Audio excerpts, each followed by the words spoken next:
So, friends, am I audible? Yes, sir. Okay, so I start.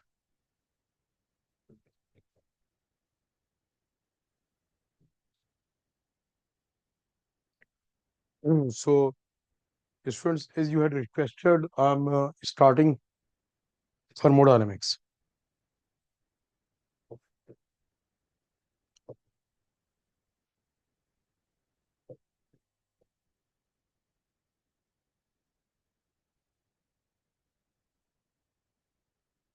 हम्म, तो आप देखो thermodynamics में आपको सबसे पहले समझना है कि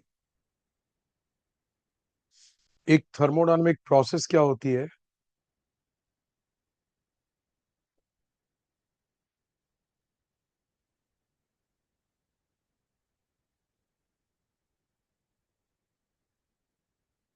जो थर्मोडायनेमिक प्रोसेस है वो हम्म, आप किसी कंडीशन के अंदर प्रेशर, वॉल्यूम, टेम्परेचर या तो आप तीनों में चेंज लाओगे या आप किसी दो में चेंज लाओगे, तो that will be called thermodynamic process. मतलब आप इन तीनों में से किसी दो में चेंज लाओगे या किसी एक में दो में या तीन में चेंज लाओगे, तो that will be called thermodynamic process. ठीक है। और किसी कंडीशन के अंदर, जैसे आपने बोला प्रेशर और वॉल्यूम में चेंज, इसमें चेंज और टेम्परेचर कांस्टेंट,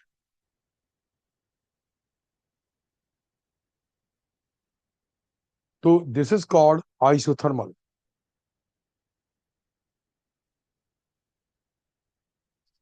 हम इसे क्या बोलते हैं? Isothermal, right. आपने बोला पीवीटी तीनों में चेंज,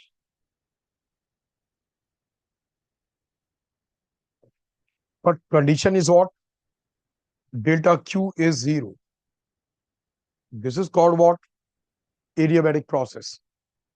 तो इस तरीके से बहुत सी प्रोसेस है। अब एक ऑब्जेक्टिव क्वेश्चन इसमें से क्या बनता है? How many kind of thermodynamic processes are possible?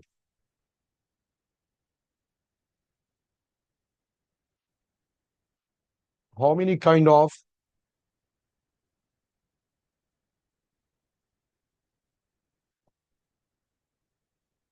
thermodynamic processes? So the answer is what? Infinite. Infinite kind of thermodynamic operations. ये नहीं कि आप बोलोगे आइसोथर्मल, एडियाबैटिक, आइसोबारिक, वो तीन चार टाइप की। Infinite kind of process are possible. The reason being तीन वेरिएबल्स हैं और रिलेशन है पीवी को से एन आर टी। जब वेरिएबल्स तीन हैं तो ये इनफाइनाइट तरीके से वेरिएबल्स एसोसिएट हो सकते हैं जिससे कि ये इक्वेशन वैलिड हो, right. So infinite kind of operations are possible. अब आपको इन प्रोसेस में देखना क्या पड़ता है कि हमें जो कैलकुलेशंस हैं इसमें जिस पे बेस्ड क्वेश्चंस आते हैं, दे आर, जो फर्स्ट लॉ है थर्मोडायनेमिक्स का, it is delta Q equals to delta U plus delta W. मतलब व्हाट? जब प्रॉबेबली ये स्टडी स्टार्ट की गई तो लोगों का परसेप्शन था कि जो हीट हम देंगे वो हीट पूरी की पूरी वर्क में कन्वर्ट हो जाएगी, बट ऐसा नहीं हुआ। तो जो अमाउंट ऑफ हीट है जिसका अकाउंटिंग नहीं हो पा रही थी, पता क्या लगा कि वो हीट कहाँ चली गई? सिस्टम की इंटरनल एनर्जी के चेंज में चली गई। तो डेल्टा की जो हीट आप दोगे उसका कुछ पार्ट, जो हीट आपका चेंज आपने किया उसका कुछ पार्ट इंटरनल एनर्जी को चेंज करेगा और कुछ डेल्टा डब्ल्यू को। हम एक एक कैलकुलेशन पे आते हैं। सबसे पहले we are seeing the internal energy part U. अब आप देखो इंटरनल एनर्जी का कैलकुलेशन, मैं अभी बात कर रहा हूं आइडियल गैस की। ये जो कैलकुलेशंस बता रहा हूँ ये केवल आइडियल गैस के लिए वैलिड है। आइडियल गैस के लिए अगर आपको एक सिस्टम की इंटरनल एनर्जी कैलकुलेट करनी है, एन यू, तो you will be number of moles, CV, molar स्पेसिफिकेटेड constant volume, into T, CV into T, this clear ना, एन सीवी टी।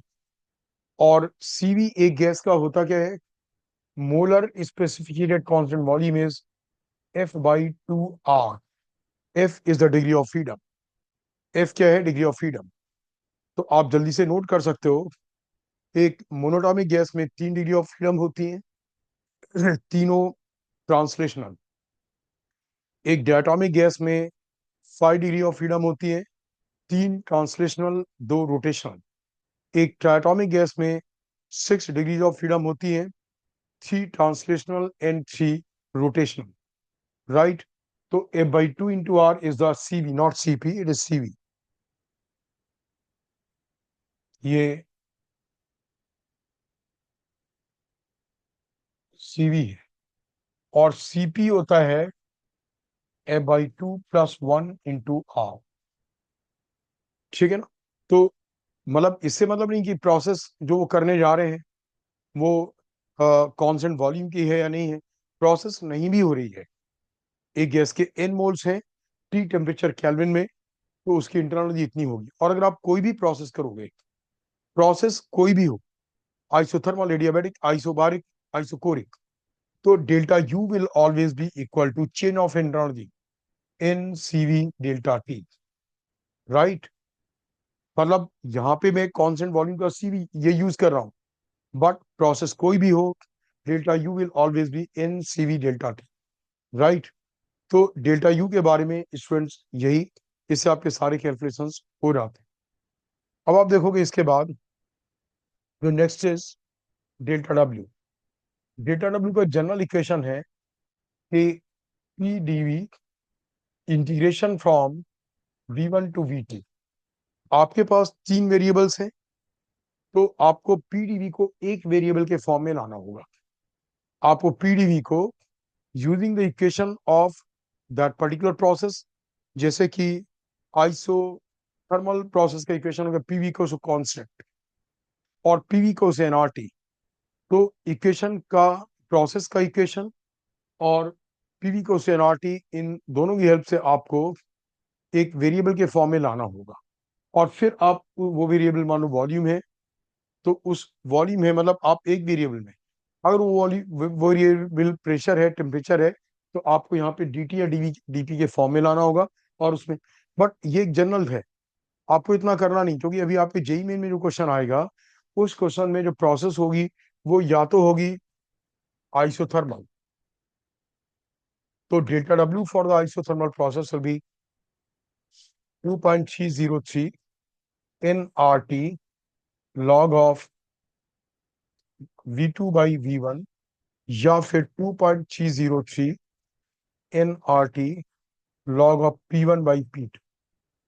एक आइसोथर्मल प्रोसेस में अगर आपको फाइनल प्रेशर और इनिशियल प्रेशर दे रखा तो इससे, फाइनल वॉल्यूम और इनिशियल वॉल्यूम दे रखा तो आप इससे कैलकुलेट कर लोगे what will be the delta W. फिर अगर प्रोसेस आइसोबारिक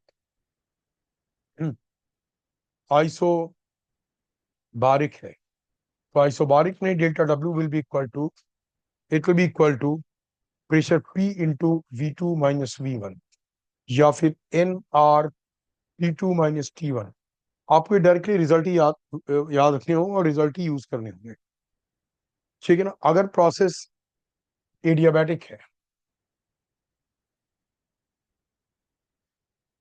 तो delta W will be equal to, this will be equal to NR T1 - T2 upon gamma -1। और किसी भी गैस के लिए गामा क्या होता है, gamma is CP upon CV। अभी भी यह told you in the last page कि सीपी की वैल्यू क्या होगी, सीवी की वैल्यू क्या होगी एक गैस के लिए, और सीपी अपॉन सीवी से आप गामा कैलकुलेट कर लोगे। या फिर इसी को दूसरे फॉर्म में P1 V1 - P2 V2 upon gamma -1, this the delta W. तो आपका आइसोथर्मल, आइसोबारिक, एडियाबैटिक प्रोसेस में वर्क डन, और आइसोकोरिक जिसमें कि वॉल्यूम कांस्टेंट होगा उसमें वर्क डन इज जीरो। तो यूजुअली जो क्वेश्चंस होंगे इन चार प्रोसेस पे बेस्ड होंगे। अगर कोई वो लोग पॉलीट्रॉपिक प्रोसेस है, पॉलीट्रॉपिक प्रोसेस मींस जो इन चार से अलग है। As I told you there are infinite kind of thermodynamic operations जो कि परफॉर्म कर सकते हैं। तो फिर आपको निकालना इससे होगा पीडीवी V1 टू V2। उन्होंने इस प्रोसेस का इक्वेशन दे रखा होगा। अगर आपका काम उस प्रोसेस के इक्वेशन से ही चल जाता है, इस पैरामीटर को एक वेरिएबल के फॉर्म में लाने में, तो ठीक है। नहीं तो आप पीवी को से एनआरटी को भी यूज करोगे, और दोनों की हेल्प से इस पैरामीटर को एक वेरिएबल में कन्वर्ट करके फिर लिमिट्स लेकर के आप वर्क कैलकुलेट कर सकते हो। ठीक है ना। और अगर आपको वर्क ग्राफिकली कैलकुलेट करना है,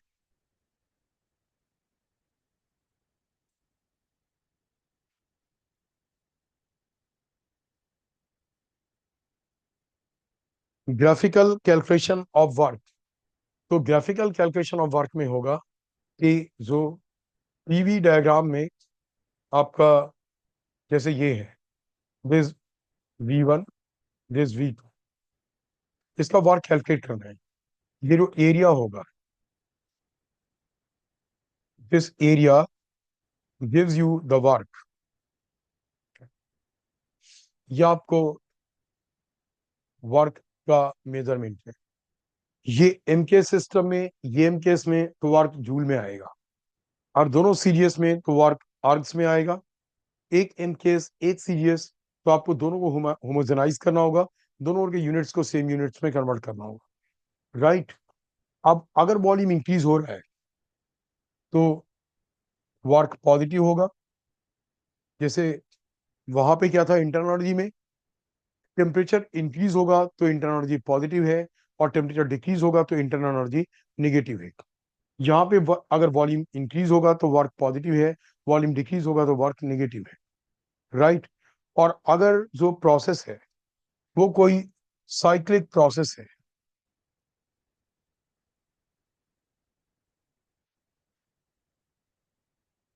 फिर वर्क होगा that will be equal to area of this closed figure. Zero area है, this area will be the work. आप ये ध्यान रखोगे, अगर साइकिल क्लॉकवाइज है, साइकिल क्लॉकवाइज है, और यहाँ प्रेशर है और यहाँ वॉल्यूम है, साइकिल क्लॉकवाइज, यहाँ प्रेशर और यहाँ वॉल्यूम, तो वर्क पॉजिटिव होगा। राइट। तो वर्क क्या होगा, पॉजिटिव। और अगर साइकिल एंटी क्लॉकवाइज होती, साइकिल एंटी क्लॉकवाइज होती तो वर्क निगेटिव होता। लेकिन अगर वो ये चेंज कर दें, प्रेशर एक्स एक्सिस में, वॉल्यूम वाई एक्सिस में, तो फिर एंटी क्लॉकवाइज के लिए वर्क निगेटिव हो जाएगा। अभी क्लॉकवाइज के लिए वर्क पॉजिटिव है, अगर प्रेशर यहाँ वॉल्यूम यहाँ, तो एंटी क्लॉकवाइज के लिए वर्क फिर क्या होगा, पॉजिटिव होगा, क्लॉकवाइज के लिए निगेटिव हो जाएगा। राइट। तो जब साइक्लिक प्रोसेस है तो ये नहीं कि वर्क आप बोलोगे जीरो है, जो क्लोज लूप का एरिया है that will be the work done. Right. तो ये वर्क का कैलकुलेशन है ग्राफिकली। अब इसके बाद बच्चों आपका है डेल्टा क्यू। तो जो डेल्टा क्यू पैरामीटर है, डेल्टा क्यू पैरामीटर के क्या कैलकुलेशन, इसका कैलकुलेशन देखो, आप सॉलिड्स एंड लिक्विड्स के लिए, डेल्टा क्यू का कैलकुलेशन सॉलिड्स एंड लिक्विड्स के लिए ये होता है एम सी डेल्टा टी। आप एम या तो केजी में लेते हो या ग्राम्स में, मोल्स में नहीं लेते हो। सी है स्पेसिफिक हीट, तो स्पेसिफिक हीट में जो यूनिट होगा मास का, वो ग्राम में होगा या केजी में होगा। और जिस यूनिट में स्पेसिफिक हीट में मास का यूनिट है, उसी यूनिट में हम मास लेंगे, डेल्टा टी। और सॉलिड्स और लिक्विड्स में इस बात पे डिपेंड नहीं करता है कि प्रोसेस कैसी है, वहां पे डिपेंड करता सब्सटेंस क्या है, वाटर है, आइस है, या आयरन है, या कॉपर है। हर एक सब्सटेंस की एक अलग स्पेसिफिक हीट होती है, उससे आप उसका डेल्टा क्यू कैलकुलेट कर सकते हैं। यहाँ पे क्या होगा, गैसेस में डेल्टा क्यू केवल इस बात पे डिपेंड नहीं करता कि प्रोसेस क्या है, केवल गैस कौन सी है, वो इस बात पे डिपेंड करेगा कि प्रोसेस कौन सी है। हर एक गैस के लिए यहाँ अमाउंट मोल्स में लेते हैं, into C into delta T, n into C into delta T. अब आप देखो कि मोलर स्पेसिफिक हीट, ये हर एक प्रोसेस का अलग अलग होगा। ऑक्सीजन गैस के लिए कांस्टेंट वॉल्यूम पे अलग, कांस्टेंट प्रेशर पे अलग। तो जैसे मुझे ऑक्सीजन गैस के लिए लिखना है, तो और कांस्टेंट वॉल्यूम में, तो मैं यूज करूंगा N C V delta T. और ऑक्सीजन गैस के लिए डेल्टा क्यू कैलकुलेट करना होता कांस्टेंट प्रेशर पे, तो मैं डेल्टा क्यू करता N C P delta T. और सीवी और सीपी की वैल्यू में अभी आपको थोड़ी देर पहले कैलकुलेट करना बता ही चुका हूं। तो सीवी की वैल्यू देखो किस चीज पे डिपेंड करी, इस बात पे नहीं कि गैस कौन सी है, बल्कि गैस की एटॉमिसिटी क्या है। डायटोमिक गैस के लिए डिग्री ऑफ फ्रीडम अलग है, ट्राइटोमिक के लिए अलग है, मोनोटोमिक के लिए अलग है। तो ऑक्सीजन गैस हो या नाइट्रोजन गैस हो, राइट, उस पे नहीं, दोनों डायटोमिक है, इसलिए दोनों की सीवी की वैल्यू क्या होगी, सेम होगी। दोनों के लिए सीपी की वैल्यू क्या होगी, सेम होगी। अब जब मैंने आपसे बोला infinite kind of processes are possible, इसका मतलब ये हुआ कि infinite kind of specific heats can be defined. But आपको जनरली जरूरत किससे होती है, कांस्टेंट वॉल्यूम से, कांस्टेंट प्रेशर से। और एडियाबैटिक प्रोसेस में वैसे भी डेल्टा क्यू जीरो होता है। आइसोथर्मल प्रोसेस में देखो आप इससे भी निकाल सकते हो कई बार delta Q equals to delta U plus delta W. आप बोलोगे आइसोथर्मल प्रोसेस में, आइसोथर्मल प्रोसेस के वर्क का फॉर्मूला मैंने आपको अभी अभी बताया। और आइसोथर्मल प्रोसेस में क्योंकि चेंज ऑफ टेम्परेचर नहीं है, इसलिए delta U will be what, zero. इसलिए डेल्टा यू क्या होगा, जीरो होगा। तो डेल्टा यू जीरो है, तो डेल्टा क्यू की वैल्यू क्या होगी, डेल्टा डब्ल्यू की इक्वल आ जाएगी। और डेल्टा डब्ल्यू का मैंने साइन बताया आपको कि डेल्टा डब्ल्यू कब पॉजिटिव होगा कब निगेटिव होगा। अगर सिस्टम का वॉल्यूम बढ़ेगा तो डेल्टा डब्ल्यू पॉजिटिव है, और उसे हम बोलते हैं work done by the system. जब वर्क डन पॉजिटिव होता है तो व्हाट वी से वॉल्यूम बढ़ता है, एंड वी से work is done by the system. और जब सिस्टम के ऊपर वर्क होता है, जब work is done on the system, the volume decreases and the work done is negative, right. Delta Q में क्या है, डेल्टा क्यू में पहले मैंने बोला आइसो कोरिक प्रोसेस के लिए, आइसोबारिक प्रोसेस के लिए, एडियाबैटिक के लिए डेल्टा क्यू जीरो। और आइसोथर्मल के लिए क्योंकि डेल्टा यू जीरो है, तो डेल्टा डब्ल्यू का फॉर्मूला पता, उससे आप डेल्टा क्यू कैलकुलेट कर लोगे, राइट। और अगर कोई और प्रोसेस होती तो उसके लिए सी ऐसे नहीं देते हो, उस प्रोसेस के लिए क्या करोगे आप, डेल्टा यू तो कोई भी प्रोसेस हो, it's in CV delta T. आप प्रोसेस कोई भी हो डेल्टा यू कैलकुलेट करोगे, डेल्टा डब्ल्यू के कैलकुलेशन का तरीका था जनरल प्रोसेस में। तो आप डेल्टा क्यू और डेल्टा डब्ल्यू और डेल्टा यू की हेल्प से फिर आप डेल्टा क्यू उस प्रोसेस के लिए कैलकुलेट कर दोगे। अगर वो इन चार प्रोसेस में नहीं है, वो कोई और प्रोसेस है। ऑलराइट स्टूडेंट्स, नाउ सी, अब वो डेल्टा क्यू पॉजिटिव कब होगा, ये पॉजिटिव होगा if heat is given to the system, and delta q is negative if heat, delta Q positive होगा हीट सिस्टम को देते हैं, डेल्टा क्यू निगेटिव होगा if heat is liberated by the system, if heat is liberated by the system. अगर system से heat बाहर, system को heat दोगे तो पॉजिटिव, और सिस्टम हीट बाहर निकालेगा तो डेल्टा क्यू निगेटिव। तो आपको delta U, delta Q, delta W इनके कैलकुलेशंस पता लग गए, फर्स्ट लॉ ऑफ थर्मोडायनेमिक्स पता लग गया। फर्स्ट लॉ ऑफ थर्मोडायनेमिक्स पे बेस्ड एक टिपिकल टाइप का क्वेश्चन वो लोग देते हैं, आप देखोगे। बोला गया कि हमने एक गैस है, उसे हमने स्टेट वन से स्टेट टू में ले गए, स्टेट थ्री में ले गए, और एक बार डायरेक्टली वन से थ्री तक ले गए। क्योंकि आपको पता है कि इंटरनल एनर्जी स्टेट फंक्शन है, वो प्रोसेस या पाथ पे डिपेंड नहीं करती है। हीट पाथ फंक्शन है, प्रोसेस या पाथ पे डिपेंड करती है। डेल्टा क्यू भी पाथ फंक्शन है, प्रोसेस या पाथ पे डिपेंड करता है। तो एक बार one two two two two three ले गए, एक बार वन टू थ्री, अब आप देखो, इस आप 1 से 3 तक पहुंचे हो, तो स्टेट 3 में इंटरनल एनर्जी माइनस स्टेट 1 में इंटरनल एनर्जी, वो आप किसी भी प्रोसेस के थ्रू जाओ वो सेम आएगी।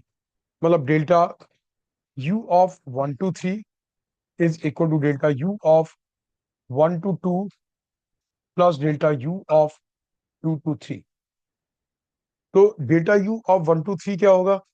It will delta Q of 1 to 3 minus delta W of 1 to 3 is equal to delta q of 1 to 2 minus delta w 1 to 2 plus delta q of 2 to 3 minus delta w of 2 to 3।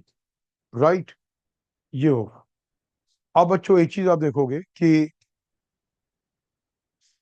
ये आप देखोगे यहाँ पे कि आपको जो कि ये वॉल्यूम सारे दे रखे हैं रीडिंग्स, तो डेल्टा डब्ल्यू तो आप सबका निकाल दोगे। जैसे 1 to 4 का, 1 to 2 का डेल्टा डब्ल्यू ग्राफ और इसके नीचे वाला एरिया, 2 to 3 में डेल्टा डब्ल्यू जीरो, क्योंकि वॉल्यूम में चेंज नहीं है। 1 to 3 में जो नीचे ट्रेपीजियम बनेगी उसका पूरे का एरिया। तो डेल्टा डब्ल्यू आपको सबके पता है। वो लोग आपको डेल्टा क्यू किसी दो प्रोसेस का दे देंगे और किसी एक प्रोसेस का डेल्टा क्यू पूछेंगे। आई होप कि आप समझ गए होंगे क्यों। Yukti, Yes, sir. Vikram,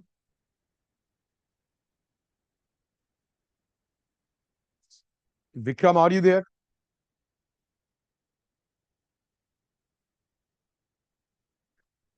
Vikram are you there?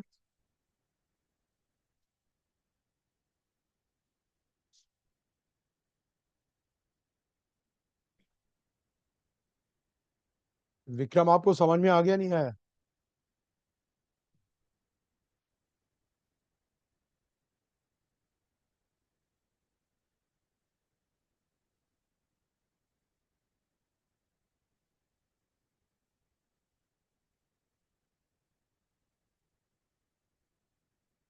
Though he is in the session but he is not responding, so okay, I proceed, right? तो इस तरीके से आप जो फर्स्ट लॉ पे बेस्ड टिपिकल क्वेश्चन इस टाइप का, या फिर सम टाइम यहाँ सीन क्वेश्चन में फर्स्ट लॉ लगता ही नहीं है, बट जो गैसेस के equations and all I told you, वो इक्वेशंस लगते हैं। आप देखो, जैसे बोलोगे इस कंटेनर में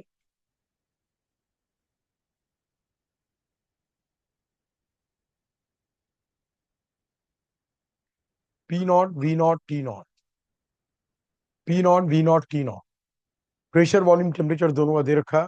कोई गैस है, राइट, कोई गैस है, और ये ओपन है यहां से, और इस वाले को रख दिया गया एक ऐसे थर्मल रिजर्वायर में जिसका टेम्परेचर T1 है। इसे एक ऐसे थर्मल रिजर्वायर में रख दिया गया जिसका टेम्परेचर T2 है। इसका T1 और इसका T2, राइट। अब आपसे ये बोला गया है इसे T1 वाले में, इसे T2 वाले में, और ये बोला गया कि बाद में इनके अंदर प्रेशर क्या हो जाएगा।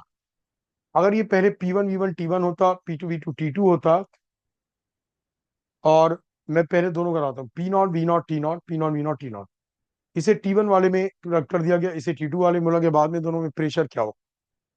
अब तो ये केवल इस चीज पे बेस्ड था कि total number of moles are constant. How? इसके नंबर ऑफ मोल्स हैं P0 V0 upon RT0 into 2, दोनों के मिलकर के। बाद में प्रेशर दोनों में सेम होगा क्योंकि they are open to each other. So P volume तो इसका V0 ही होगा अपॉन RT1, प्लस इसके मोल्स PV0 अपॉन RT2, ये इसके मोल्स हो, इसका प्रेशर। इससे आप प्रेशर कैलकुलेट कर लोगे। अगर यही क्वेश्चन आपने नोट कर लिया ना,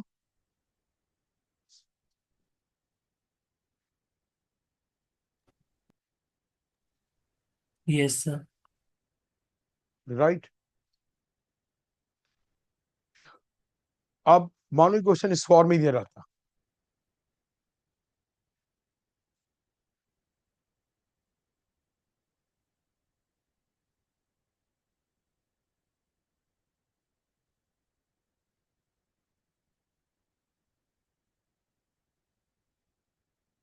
यहाँ पे एक वॉल्व है, बाद में इसे टी नॉट में रख दिया गया, इसे टी नॉट में रख दिया गया, इसका टेम्परेचर टी नॉट मेंटेन करा, इसका टी नॉट, और वॉल्व ओपन कर दिया।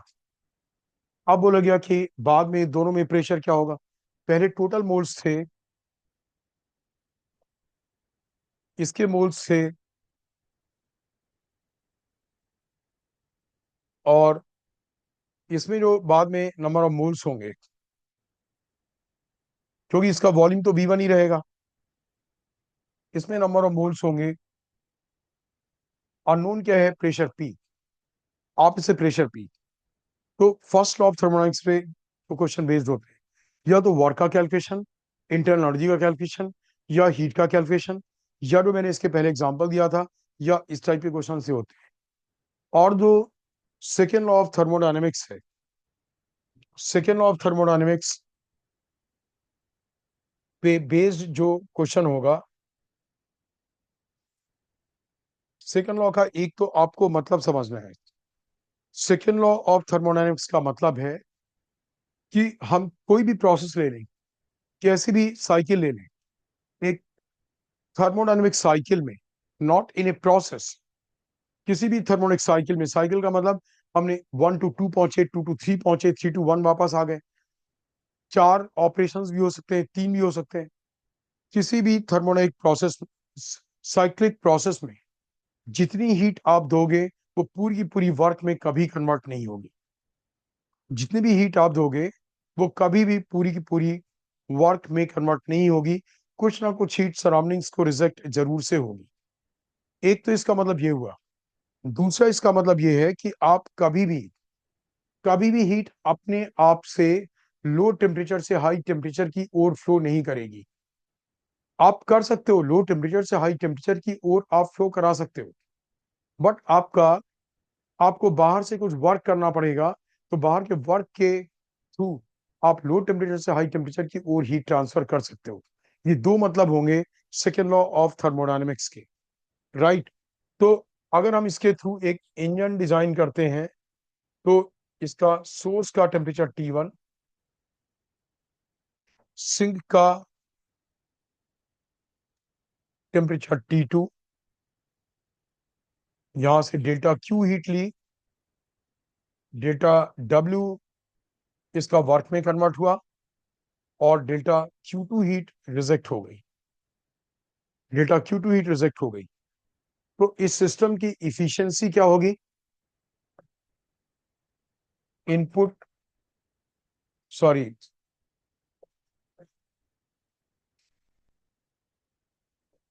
Output upon input multiply by 100%, ये सिस्टम की इफिशियंसी होगी, right. Output upon input multiply by 100%। Output हो गया यहाँ पे डेल्टा डब्ल्यू जो वर्क में कन्वर्जन हुआ, इनपुट डेल्टा Q1। आप delta Q1 minus delta Q2 नहीं करोगे, क्योंकि हमने हीट कितनी दी है, delta Q1। So input is delta Q1 into 100%। अब बच्चे जब कोई वो लोग तीन चार साइकिल डिस्क्राइब करेंगे, तो आपको क्या करना होगा कि न्यूमरेटर में, मैं इसी को थोड़ा सा डिटेल फॉर्म में लिखता हूं, समेशन ऑफ डेल्टा डब्ल्यूज। तीन प्रोसेस हैं, चार प्रोसेस हैं, आपको डिस्क्राइब की गई होंगी, पैरामीटर्स डिस्क्राइब होंगे, आप उन सब के डेल्टा डब्ल्यूज का सम कर दोगे। कोई पॉजिटिव है तो पॉजिटिव रखोगे, निगेटिव है तो निगेटिव रखोगे, सबका सम। और डिनोमिनेटर में क्या आएगा, summation of positive delta Qs. आपकी प्रोसेस कितनी भी है, बट उनमें जिन प्रोसेस में डेल्टा क्यू पॉजिटिव है, डिनोमिनेटर में आपको केवल उस प्रोसेस का डेल्टा क्यू का टोटल रखना है। ये एक हीट इंजन की इफिशियंसी आ जाएगी। और अगर यही हीट इंजन एक कार्नोट साइकिल होता है, सिलेबस में मेंशन नहीं है, बट सिलेबस में Carnot cycle is one of the fundamental topic, तो कई बार वो आता है। तो यही चीज, अगर यही फॉर्मूला एक कार्नोट साइकिल के लिए कन्वर्ट हो जाता है T1 minus T2 upon T1 multiply by 100%, मतलब सोर्स का टेम्परेचर माइनस सिंक का temperature upon T1 into 100%, right. So आप ये देखोगे कि T1 और T2 ये सब केल्विन में है, डिग्री सेंटीग्रेड पे नहीं। डिग्री सेंटीग्रेड में दे रखे होंगे तो केल्विन में कन्वर्ट आपको करने पड़ेंगे, तो आप उसे फिर कन्वर्ट करोगे किसमें, केल्विन में। दिस इज क्लियर ना। और कार्नोट साइकिल एक रिवर्सिबल साइकिल होती है। कार्नोट साइकिल एक रिवर्सिबल साइकिल होती है। Is that clear. और हम जिस साइकिल का इफिशिएंसी कैलकुलेट कर रहे हैं वो साइकिल कैसी है, रिवर्सिबल साइकिल्स हैं। This clear. तो सेकेंड लॉ ऑफ थर्मोडायनेमिक्स से बेस्ड एक ये क्वेश्चन होता है। थर्ड लॉ ऑफ थर्मोडायनेमिक्स आपके सिलेबस में, फिजिक्स में नहीं है, ठीक है ना। आपको केमिस्ट्री में पता होगा, मतलब आप पूछ सकते हैं तो कोई एक ऑब्जेक्टिव क्वेश्चन पूछ क्या सकते हैं कि थर्ड लॉ के अकॉर्डिंगली किसी भी प्रोसेस में सिस्टम प्लस सराउंडिंग्स की एंट्रोपी लगातार क्या होगी, इंक्रीज होगी। सिस्टम प्लस सराउंडिंग की एंट्रोपी क्या होगी, लगातार इंक्रीज होगी। ऑलराइट, मतलब कोई भी प्रोसेस एक ऐसी डायरेक्शन में जाएगा जिसमें सिस्टम प्लस सराउंडिंग की एंट्रोपी का टोटल पहले से लगातार ज्यादा होगा या इक्वल होगा। सिस्टम प्लस सराउंडिंग की एंट्रोपी किसी भी ऑटोनोमस प्रोसेस में डिक्रीज नहीं हो सकती है, राइट। अब आप देखोगे डेटा जो कैलोरीमेट्री है,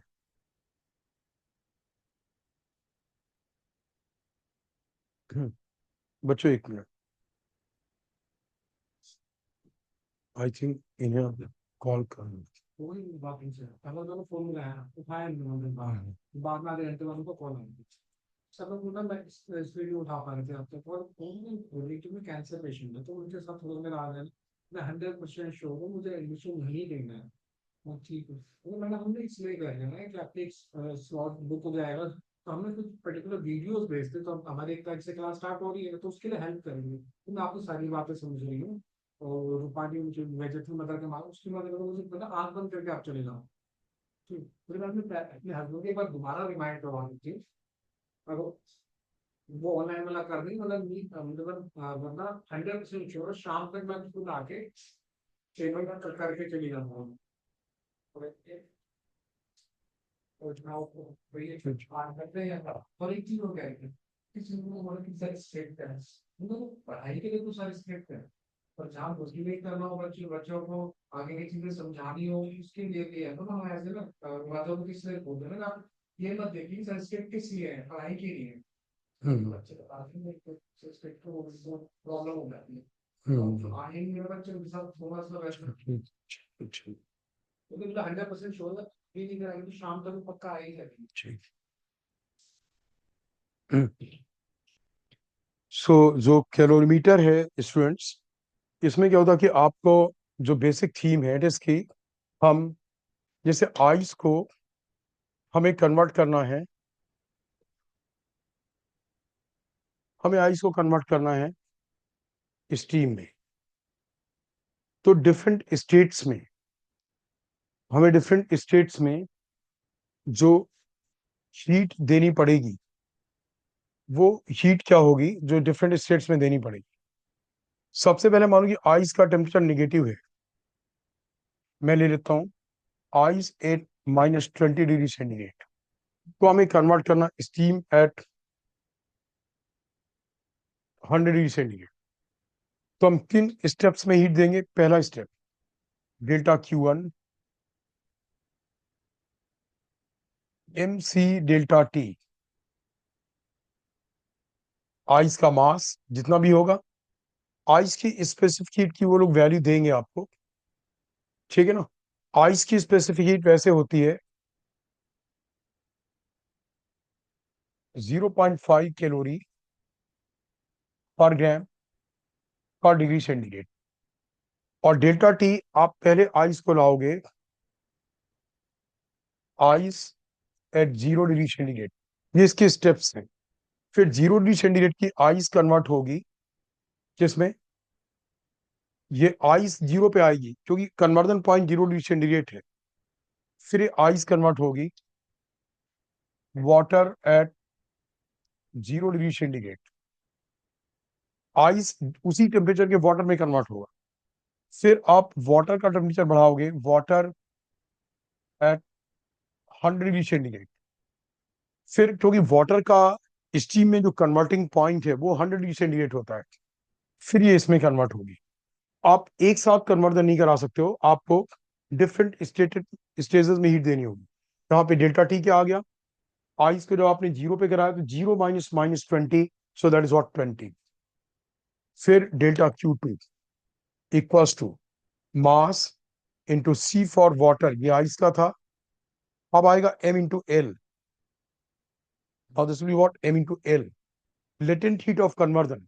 जब टेम्परेचर चेंज नहीं करना है, केवल आपको स्टेट कन्वर्ट करनी है, तो L latent heat of fusion. तो एल आपका आइस टू वाटर के लिए होता है 80 कैलोरी पर ग्राम, बट वो लोग ये डेटा जनरली क्वेश्चन में देंगे, ठीक है ना। तो आप m इंटू एल डाल दोगे। फिर अब डेल्टा Q3 क्या होगा, M C for the water into 100, क्योंकि वाटर 0 से 100 पे पहुंचेगा, ठीक है ना। फिर जब 0 से वाटर 100 पे पहुंच गया, सी फॉर द वाटर होता है 1 कैलोरी पर ग्राम पर डिग्री सेंटीग्रेड। फिर डेल्टा Q4 होता है m इंटू एल। अब एल जब आप कन्वर्ट करोगे वाटर को स्टीम में, तो उसके लिए लेटेंट हीट ऑफ वेपराइजेशन होता है 540 कैलोरी पर ग्राम। दिस इज व्हाट 540 कैलोरी पर ग्राम ये होता है। आप समझ गए ना मेरी बात, ये 540 कैलोरी पर ग्राम होगा। This is clear, right. तो इस तरीके से कन्वर्जन डिफरेंट स्टेप्स में होगा। आपको ध्यान क्या रखना है, अगर आप इस ओर से इस ओर जा रहे हो, तो इन स्टेप्स के थ्रू यू कैन कैलकुलेट कि how much heat will have to be given, system को हीट देनी पड़ेगी। और अगर कोई सिस्टम इस ओर से इस ओर आ रहा है, तो उतनी हीट लिबरेट होगी, उतनी हीट क्या होगी, लिबरेट होगी, ठीक है ना। तो ये बेसिक कैलकुलेशन है, सारे क्वेश्चंस इसी से सॉल्व होंगे। अब मैं आपको बताता हूँ, जैसे इसमें जुल सी मानो बोला गया कि आपके पास एक कंटेनर में 40 ग्राम्स वाटर है एट 20 डिग्री सेंटीग्रेड। इसमें एक आयरन ब्लॉक डाल दिया गया एट 100 डिग्री सेंटीग्रेड, और उसका मास से 70 ग्राम्स है। तो इक्विलिब्रियम में टेम्परेचर क्या हो जाएगा, इक्विलिब्रियम में टेम्परेचर क्या हो जाएगा। तो अब ये वाटर हीट लेगा और आयरन ब्लॉक हीट देगा। इक्विलिब्रियम में टेम्परेचर मान लो T आ गया, इक्विलिब्रियम में टेम्परेचर से T आ गया, तो इसका टेम्परेचर इंक्रीज हुआ, तो इसके लिए 40 इंटू वाटर की स्पेसिफिक हीट, जैसे मैंने अभी बताया था 1 into what, change of temperature T-20। पहले टेम्परेचर 20 था, बाद में T हो गया। हाँ ये ध्यान रखना, मैंने ग्राम्स में लिया है, और वाटर की स्पेसिफिक हीट होती है 1 कैलोरी पर ग्राम पर डिग्री सेंटीग्रेड, ये हीट कैलोरी में आएगी। अब इसकी स्पेसिफिक हीट आपको दे रखी होगी, इसकी, तो इसका मास M70, राइट। और जो भी स्पेसिफिक हीट दे रखी है वो आपको कैलोरी में गिवन होगी, तो आप कैलोरी पर ग्राम में तो डायरेक्टली डाल दोगे। अगर आपको कैलोरी पर केजी में दे रखी, तो ये मास केजी में रखोगे फिर, into delta T, change of temperature. तो पहले टेम्परेचर 100 था, बाद में T हो गया, तो C जो दे रखा होगा वो इंटू 100 माइनस T। मतलब एक पार्ट हीट लेगा सिस्टम का, एक पार्ट हीट देगा, तो एक पार्ट जितनी हीट लेगा, दूसरा पार्ट जितनी हीट देगा, उतनी तो लेगा। आपको इसमें T अननोन है, T की वैल्यू आ रहेगी। बिल्कुल सिमिलर क्वेश्चन देखें, ये व्हाट, एक कंटेनर में कुछ आइस है सर्टेन टेम्परेचर पे, उसमें स्टीम डाली गई, तो स्टीम वाला पार्ट क्या करेगा, पहले स्टीम वाटर में कन्वर्ट होगा, कुछ हीट लिबरेट करेगा। फिर 100 सेंटीग्रेड वाला वाटर लोअर टेम्परेचर पे आएगा, यहाँ पे स्टीम पहले 0 पे पहुंचेगी, आइस 0 पे पहुंचेगी, फिर वो कन्वर्ट होगी, है ना, फिर कन्वर्ट होगी, फिर उसका वाटर का टेम्परेचर बढ़ेगा। इक्विलिब्रियम में पूरा वाटर होगा, और उसका टेम्परेचर जो होगा, एक ओर से हीट दी जाएगी और एक ओर से उतनी हीट ली जाएगी, वो होगा। तो कैलकुलेशन वही होगा। अब वो बच्चों, जैसे कई बार आपको इसमें दे क्या रखा होता है, जो कंटेनर है उसका नाम होता है कैलोरीमीटर। अभी हम कैलोरीमीटर भी तो मटेरियल का बना हुआ है ना, जब ये चेंजेस होंगे, तो कैलोरीमीटर का भी टेम्परेचर चेंज होगा, बट हमने कैलोरीमीटर का चेंज ऑफ टेम्परेचर कंसीडर नहीं किया है। हमने कैलोरीमीटर का चेंज ऑफ टेम्परेचर कंसीडर नहीं किया है। अब अगर कैलोरीमीटर का भी चेंज ऑफ टेम्परेचर होगा तो वो भी हीट लेगा। जैसे 40 ग्राम्स वाटर 820 डिग्री सेंटीग्रेड था, तो वो लोग क्या करते हैं, कैलोरीमीटर का स्पेसिफिक हीट नहीं देते हैं, ना ही उसका मास। वो लोग कैलोरीमीटर का क्या करेंगे, वाटर वाटर इक्विवेलेंट देंगे, कैलोरीमीटर का वाटर इक्विवेलेंट देंगे। तो आप क्या करोगे, जैसे बोलोगे कैलोरीमीटर का वाटर इक्विवेलेंट, सपोज मैं यूनिट में बोला हूँ 10 है, तो जहां पे आपने 40 ग्राम्स वाटर लिया, 40 प्लस 10 कर दोगे। वाटर इक्विवेलेंट का मतलब उसे वाटर की तरह ही ट्रीट करना, उसकी स्पेसिफिक हीट वाटर की तरह ट्रीट करना। तो अगर इसका 10 होता वाटर इक्विवेलेंट, तो यहाँ पे 40 आप कर देते 40 प्लस 10। Is that clear? तो ये कैलोरीमीटर पे बेस्ड इस तरह के क्वेश्चंस होते हैं। नाउ यूल से, अब एक क्वेश्चन आप देखोगे, ये टेम्परेचर स्केल पे बेस्ड होता है। आपको टेम्परेचर स्केल में डिग्री सेंटीग्रेड को केल्विन में कन्वर्ट आता है और केल्विन को डिग्री सेंटीग्रेड में कन्वर्ट करना आता है। फ़ारेनहाइट का भी होता है। तो मैं एक बेसिक बताता हूँ, देखो सेल्सियस स्केल में lowest point 0, highest point 100। Fahrenheit scale में ये सेंटीग्रेड में है, और फ़ारेनहाइट में लोएस्ट पॉइंट 32 और हाईएस्ट पॉइंट 218। 218। इसमें टोटल पार्ट्स 100, इसमें टोटल पार्ट्स 180। ये इसका आइस पॉइंट, यहाँ पे इसका आइस पॉइंट, ये इसका बॉइलिंग पॉइंट, यहाँ पे इसका ये स्टीम पॉइंट है, बॉइलिंग पॉइंट 218, 212 होता है, I am sorry, 212, 212, right. So you'll see, अब उन्होंने आपसे बोला कि दो इसका, इसके 100 पार्ट्स इसके 180 पार्ट्स के इक्वल है, इसका एक पार्ट इसके कितने पार्ट के इक्वल होगा, 9/5 पार्ट्स के इक्वल। इसका एक पार्ट इसके 9/5 पार्ट्स के इक्वल, या वाइस वर्सा, उसका एक पार्ट इसके 5/9 पार्ट्स के इक्वल होगा। ठीक है ना? तो उन्होंने आपसे मालूम क्वेश्चन दिया कि 40 डिग्री सेंटीग्रेड टेम्परेचर फ़ारेनहाइट में कितना होगा। तो 40 डिग्री सेंटीग्रेड फ़ारेनहाइट में कितना होगा, 40 डिग्री सेंटीग्रेड का मतलब इसके 40 पार्ट्स, तो उसके पार्ट्स कितने होंगे, 40 इंटू 9/5। इसके 40 पार्ट्स इसके कितने पार्ट्स के इक्वल होंगे, 40 इंटू 9/5। लेकिन ये 32 से स्टार्ट होता है, तो इसकी रीडिंग क्या रहेगी, +32। ये आपका फ़ारेनहाइट में रीडिंग आ गई। तो एक तरीके से देखा जाए तो ये हो गया F is equal to C into 9/5 +32, right. C into 9/5 +32। आप मेरी बात समझ गए ना? तो C की रीडिंग दी जाए F निकाल लो, F की रीडिंग दी जाए तो C निकाल लो। और जब आपको C पता लग जाएगा तो आप केल्विन में कन्वर्ट करना हो, केल्विन में कन्वर्ट कर दोगे। लेकिन इसका जो बेसिक है, आप इसका एक बार वो बेसिक समझोगे, तो इसके बेसिक में देखो क्या है कि इसके बेसिक में ये है बच्चों, अगर बोला गया एक फॉल्टी स्केल है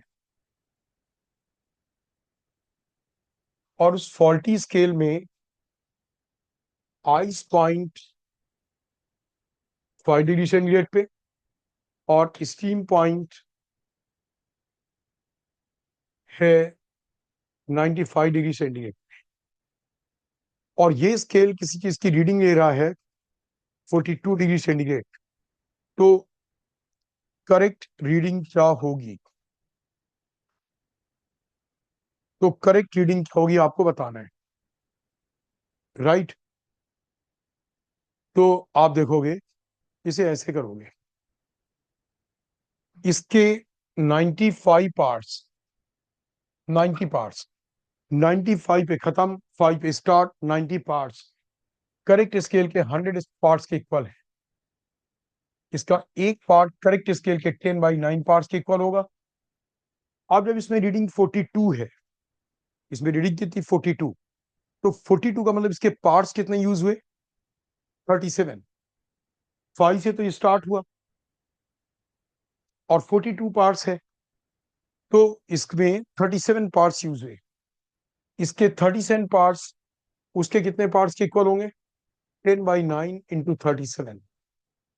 और टू स्केल 0 डिविजन से ही स्टार्ट होता है, उसके इतने पार्ट्स के इक्वल होंगे, तो यही क्यू रीडिंग आ जाएगी। यही क्या होगी? क्यू रीडिंग आ जाएगी।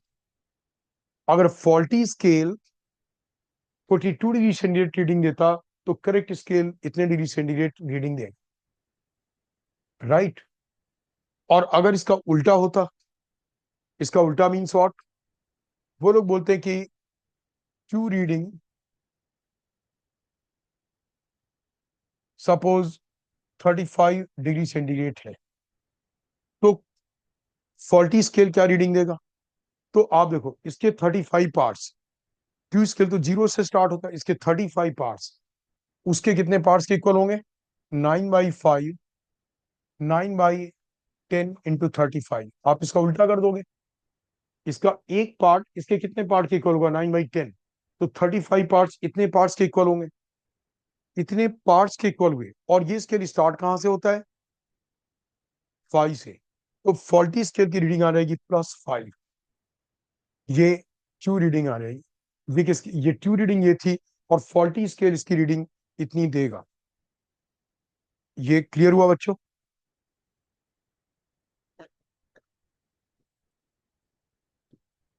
बच्चों ये क्लियर हुआ या नहीं?